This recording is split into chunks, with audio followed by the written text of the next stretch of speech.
विनय पंड्या और सेजल बेन द्वारा painting exhibition का अहमदाबाद की गुफा में आयोजन।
હું છું વિનય પંડ્યા.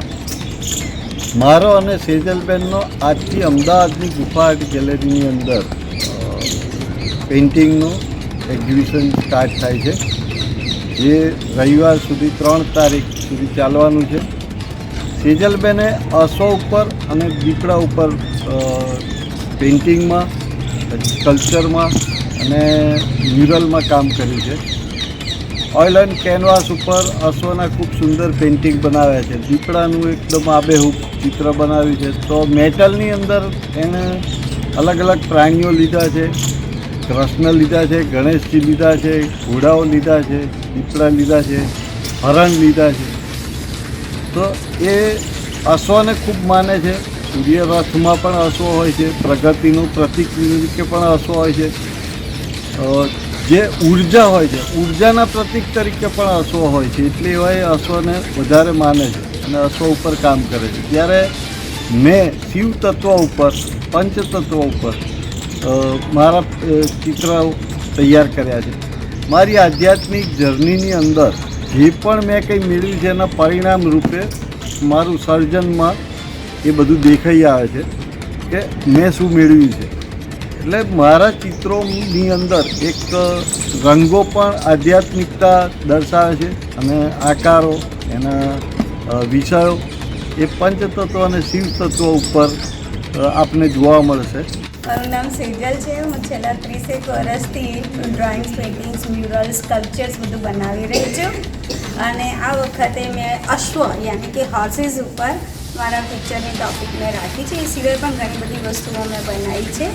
તો અલગ અલગ મીડિયમમાં કામ કર્યું છે. એક્રેલિકમાં, ઓઇલ કલરમાં, મેટલ વર્ક પણ કર્યું છે, ફાઇબર વર્ક પણ કરેલું છે આપણે એ રીતે. હોર્સ એટલે આપણે ગ્રહની અંદર જે ગૃહમાં ગણીએ ને કે પ્રગતિશીલ વસ્તુઓ માટે એના ઉપર આખું કરેલું છે. અને કલર બ્રાઇટ કલર લીધા છે. ફોર એક્ઝામ્પલ કે મેં એક બ્લુ કલરનો હોર્સ બનાવ્યો છે, જે આઈસ હોર્સથી મેં એને કર્યું છે. બર્ફીલાની અંદર ઘોડાની જે વ્હાઇટ કલરની ઇફેક્ટ બ્લુમાં કન્વર્ટ કરીને કર્યું છે. પછી બીજા પણ ઘણા બધા હોર્સ છે, ગ્રીનમાં છે, યલોમાં છે, વ્હાઇટમાં છે, એવી રીતે.